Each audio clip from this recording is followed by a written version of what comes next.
오늘의 말씀은 누가복음 12장 49절에서 56절입니다. 나는 세상에다가 불을 지르러 왔다. 불이 이미 붙었으면 내가 바랄 것이 무엇이 더 있겠느냐? 그러나 나는 받아야 할 세례가 있다. 그 일이 이루어질 때까지 내가 얼마나 괴로움을 당하는지 모른다. 너희는 내가 세상에 평화를 주러 온 줄로 생각하느냐? 내가 너희에게 말한다. 그렇지 않다. 도리어 분열을 일으키러 왔다. 이제부터 한 집안에서 5 식구가 서로 갈라져서 셋이 둘에게 맞서고 둘이 셋에게 맞설 것이다. 아버지가 아들에게 맞서고 아들이 아버지에게 맞서고 어머니가 딸에게 맞서고 딸이 어머니에게 맞서고 시어머니가 며느리에게 맞서고 며느리가 시어머니에게 맞서서 서로 갈라질 것이다. 예수께서 무리에게도 말씀하셨다. 너희는 구름이 서쪽에서 이는 것을 보면 소나기가 오겠다고 서슴지 않고 말한다. 그런데 그대로 된다. 또 남풍이 불면 날이 덥겠다고 너희는 말한다. 그런데 그대로 된다. 위선자들아, 너희는 땅과 하늘의 기상은 분간할 줄 알면서 왜 이때는 분간하지 못하느냐?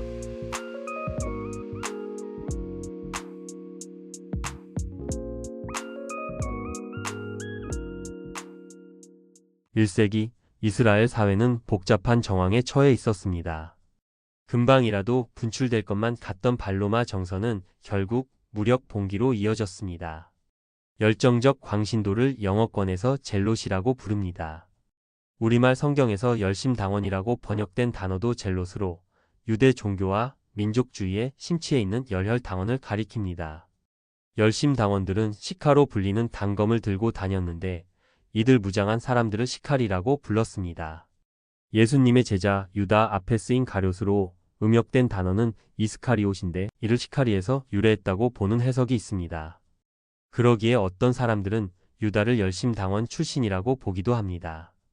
이 단어가 훗날 남미권에서 암살자를 말하는 시카리오의 어원이 되었습니다.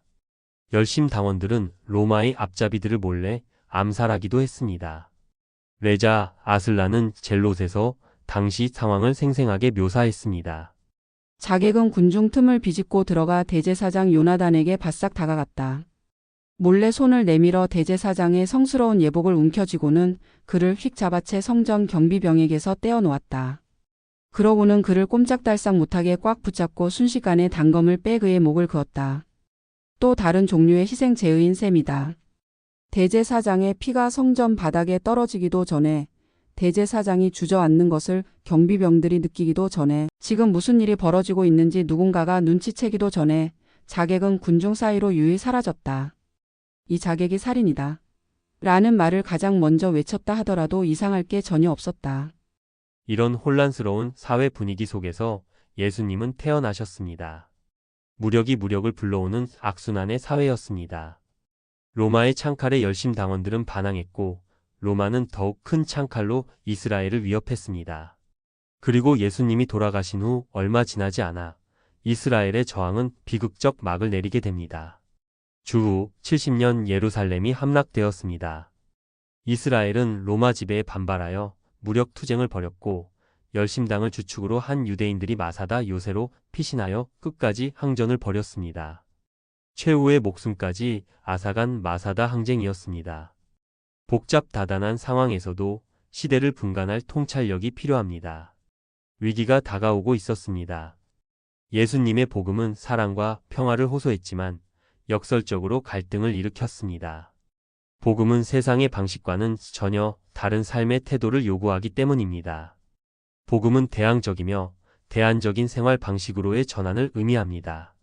그러기에 가정 안에서도 분열이 일어납니다. 심지어 예수님은 누가 내 어머니며 동생들이냐? 라며 누구든지 하나님의 뜻대로 행하는 자가 내 형제요, 자매요, 어머니라고까지 말씀하셨습니다. 예수님이 인용한 미가서에도 같은 이야기가 나옵니다. 이 시대에는 아들이 아버지를 경멸하고 딸이 어머니에게 대들고 며느리가 시어머니와 다툰다. 사람의 원수가 곧 자기 집안 사람일 것이다. 그러나 나는 희망을 가지고 주님을 바라본다. 나를 구원하실 하나님을 기다린다. 내 하나님께서 내 간구를 들으신다. 열심당원의 운동과 예수님의 운동이 충돌하는 핵심 지점이 바로 힘과 권력 사용의 문제입니다. 예수님은 십자가의 순환을 당신의 대업을 이루기 전에 완수해야 할 필수 불가결한 통과 의례로 이해하셨습니다. 기독교인들은 예수님의 십자가를 그리스도인의 모범으로 삼고 있습니다. 십자가는 힘과 권력의 방식이 아니라 기꺼이 가난해지고 연약해지는 태도를 의미합니다. 이런 삶의 방식에서는 여러 갈등이 생길 수밖에 없습니다. 우위에 서서 상대를 쓰러뜨리는 방식이 아니라 열 위에 서서 상대의 변화를 기대하기 때문입니다. 세상이 이런 사람들을 무능하고 어리석은 패배자로 조롱하는 것은 당연한 일입니다. 그럼에도 우리가 살아가는 방식이 세상의 분열을 야기하고 일으키는 것이라면 그대로 두는 것이 좋습니다. 어떤 면에서 그것이 우리의 옳고 그름을 가늠하는 기준이 됩니다. 그와 달리 우리의 태도와 가치관이 세상 사람들과 다를 게 없다면 우리 자신을 돌아보고 깨어나야 하겠습니다.